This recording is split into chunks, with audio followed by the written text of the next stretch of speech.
It'll be strong and hot. You like it so, I suppose? Not too strong, replied Mr. Bumble, with a delicate cough. You understand what that means, landlord, said the stranger dryly. The host smiled, disappeared, and shortly afterwards returned with a steaming jorum, of which the first gulp brought the water to Mr. Bumble's eyes. Now, listen to me, said the stranger after closing the door and window. I came down to this place today to find you out. And by one of those chances which the devil throws in the way of his friends sometimes, you walked into the very room I was sitting in while you were uppermost in my mind. I want some information from you. I don't ask you to give it for nothing, slight as it is. Put up that to begin with. As he spoke, he pushed a couple of sovereigns across the table to his companion, carefully, as though unwilling that the clinking of money should be heard without. When Mr. Bumble had scrupulously examined the coins to see that they were genuine, and had put them up with much satisfaction in his waistcoat pocket, he went on. Carry your memory back. Let me see. 12 years last winter. It's a long time, said Mr. Bumble. Very good. I've done it. The scene, the workhouse. Good. And the time, night. Yes. And the place, the crazy hole, wherever it was, in which miserable drabs brought forth the life and health so often denied to themselves, gave birth to puling children for the parish to rear, and hither shame, brought 'em in the grave. The lying-in room, I suppose, said Mr. Bumble, not quite following the stranger's excited description. Yes, said the stranger. A boy was born there. A many boys, observed Mr. Bumble, shaking his head despondingly. A murrain on the young devils, cried the stranger. I speak of one, a meek-looking, pale-faced boy who was prenticed down here to a coffin-maker. I wish he had made his coffin and screwed his body in it, and who afterwards ran away to London, as it was supposed. Why, you mean Oliver, young Twist, said Mr. Bumble. I remember him, of course. There wasn't an obstinate young rascal. It's not of him I want to hear. I've heard enough of him, said the stranger, stopping Mr. Bumble in the outset of a tirade on the subject of poor Oliver's vices. It's of a woman, the hag that nursed his mother. Where is she? Where is she? Said Mr. Bumble, whom the gin and water had rendered facetious. It would be hard to tell. There's no midwifery there, whichever place she's gone to. So I suppose she's out of employment anyway. What do you mean? Demanded the stranger sternly. That she died last winter, rejoined Mr. Bumble. The man looked fixedly at him when he had given this information, and although he did not withdraw his eyes for some time afterwards, his gaze gradually became vacant and abstracted, and he seemed lost in thought. For some time he appeared doubtful whether he ought to be relieved or disappointed by the intelligence, but at length he breathed more freely, and withdrawing his eyes, observed that it was no great matter. With that he rose as if to depart.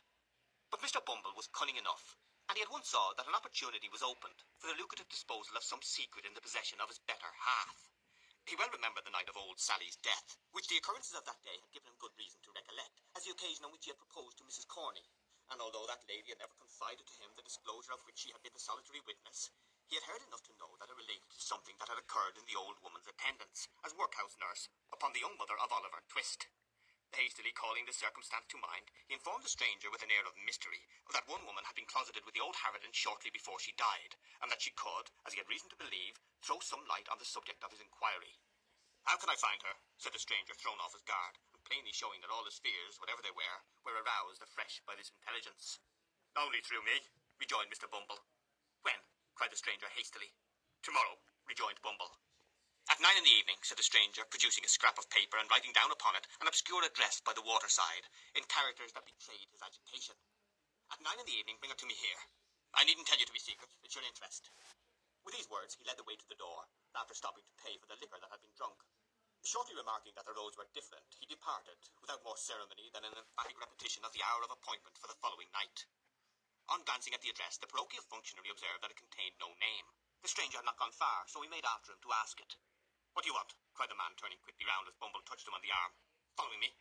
Only to ask a question, said the other, pointing to the scrap of paper. What name do I ask for? Monks, rejoined the man, and strode hastily away. End of chapter 37. Chapter 38. Containing an account of what passed between Mr. and Mrs. Bumble and Mr. Monks at their nocturnal interview. It was a dull, close, overcast summer evening. The clouds, which had been threatening all day, spread out in a dense and sluggish mass of vapour, already yielded large drops of rain, and seemed to presage a violent thunderstorm, when Mr. and Mrs. Bumble, turning out of the main street of the town, directed their course towards a scattered little colony of ruinous houses, distant from it some mile and a half or thereabouts, and erected on a low, unwholesome swamp, bordering upon the river. They were both wrapped in old and shabby outer garments, which might perhaps serve the double purpose of protecting their persons from the rain, and sheltering them from observation. The husband carried a lantern, from which, however, no light yet shone, and trudged on a few paces in front, as though the way being dirty, to give his wife the benefit of treading in his heavy footprints. They went on in profound silence. Every now and then Mr. Bumble relaxed his pace and turned his head as if to make sure that his helpmate was following. Then, discovering that she was close at his heels, he mended his rate of walking and proceeded at a considerable increase of speed towards the place of destination. It was far from being a place of doubtful character, for it had long been known as the residence of none but low ruffians who, under various pretences of living by their labour, subsisted chiefly on plunder and crime. It was a collection of mere hovels, some hastily built with loose bricks, others of old worm-eaten ship timber, jumbled together without any attempt at order or arrangement, and planted for the most part within a few feet of the river's bank. A few leaky boats drawn up on the mud and made fast to the dwarf wall which skirted it, and here and there an oar or coil of rope, appeared at first to indicate that the inhabitants of these miserable cottages pursued some avocation on the river, but a glance at the shattered and useless condition of the articles thus displayed would have led a passer-by without much difficulty to the conjecture that they were disposed there rather for the preservation of appearances than with any view to their actually being employed. In the heart of this cluster of huts and skirting the river, which its upper stories overhung, stood a large building, formerly used as a manufactory of some kind. It had in its day probably furnished employment to the inhabitants of the surrounding tenements, but it had long since gone to ruin.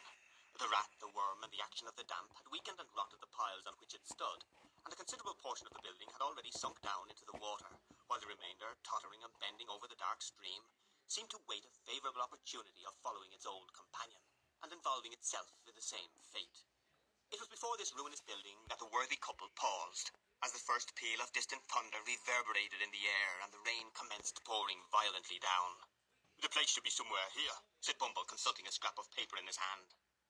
"Hello there," cried a voice from above. Following the sound, Mr. Bumble raised his head and descried a man looking out of a door breast high on the second story. "Stand still a minute," cried the voice. "I'll be with you directly," with which the head disappeared and the door closed. "Is that the man?" asked Mr. Bumble's good lady. Mr. Bumble nodded in the affirmative. "Then mind what I told you," said the matron, "and be careful to say as little as you can, or you'll betray us at once." Mr. Bumble, who had eyed the building with very rueful looks, was apparently about to express some doubts relative to the advisability of proceeding any further with the enterprise just then, when he was prevented by the appearance of Monks, who opened a small door near which they stood, and beckoned them inwards. "Come in," he cried impatiently, stamping his foot on the ground. "Don't keep me here." The woman, who had hesitated at first, walked boldly in without any other invitation. Mr. Bumble, who was ashamed or afraid to lag behind, followed, obviously very ill at ease and with scarcely any of that remarkable dignity which was usually his chief characteristic. "What the devil made you stand there lingering in the wet?" said Monks, turning round, and addressing Bumble after he had bolted the door behind them. We were only cooling ourselves," stammered Mr. Bumble, looking apprehensively about him. "Cooling yourselves?" retorted Monks. "Not all the rain that ever fell or ever will fall will put as much of hellfires out as a man can carry about with him. You won't cool yourself so easily, don't think it." With this agreeable speech, Monks turned short upon the matron, and bent his gaze upon her, till even she, who was not easily cowed, was fain to withdraw her eyes and turn them towards the ground. "This is the woman, is it?" demanded Monks. "That is the woman," replied Mr. Bumble, mindful of his wife's caution. "You think women can never keep secrets, I suppose?" said the matron, interposing, and returning as she spoke the searching look of Monks. "I know they will always keep one till it's found out," said Monks. "And what may that be?" asked the matron. "The loss of their own good name," replied Monks. "So, by the same rule, if a woman's a party to a secret that might hang or transport her, I'm not afraid of her telling it to anybody, not I. Do you understand, mistress?" "No," rejoined the matron, slightly colouring as she spoke. "Of course you don't," said Monks. "How should you?" Bestowing something halfway between a smile and a frown upon his two companions, and again beckoning them to follow, the man hastened across the apartment, which was of considerable extent, but low in the roof. He was preparing to ascend a steep staircase, or rather ladder, leading to another floor of warehouses above, when a bright flash of lightning streamed down the aperture, and a peal of thunder followed which shook the crazy building to its centre. "Hear it!" he cried, shrinking back. "Hear it, rolling and crashing on as if it echoed through 1,000 caverns where the devils were hiding from it. I hate the sound." He remained silent for a few moments, and then, removing his hand suddenly from his face, showed to the unspeakable discomposure of Mr. Bumble that it was much distorted and discoloured. "These fits come over me now and then," said Monks, observing his alarm, "and thunder sometimes brings them on. Don't mind me now. It's all over for this once." Thus speaking, he led the way up the ladder, and hastily closing the window shutter of the room into which it led, lowered a lantern which hung at the end of a rope and pulley, passed through one of the heavy beams in the ceiling, and which cast a dim light upon an old table and 3 chairs that were placed beneath it. "Now," said Monks, when they had all 3 seated themselves, "the sooner we come to our business the better for all. The woman knows what it is, does she?" This question was addressed to Bumble, but his wife anticipated the reply by intimating that she was perfectly acquainted with it. He is right in saying that you were with his hag the night she died, and that she told you something. About the mother of the boy you named, replied the matron, interrupting him. Yes. The first question is, of what nature was a communication? Said Monks. That's the second, observed the woman with much deliberation. The first is, what may the communication be worth? Who the devil can tell that without knowing what kind it is? Asked Monks. Nobody better than you, I am persuaded, answered Mrs. Bumble, who did not want for spirit, as her yoke fellow could abundantly testify. Said Monks significantly, and with a look of eager inquiry. There may be money's worth to get, eh? Perhaps there may, was the composed reply. Something that was taken from her, said Monks. Something that you wore. Something that... You had better bid, interrupted Mrs. Bumble. I have heard enough already to assure me that you are the man I ought to talk to. Mr. Bumble, who had not yet been admitted by his better half into any greater share of the secret than he had originally possessed, listened to this dialogue without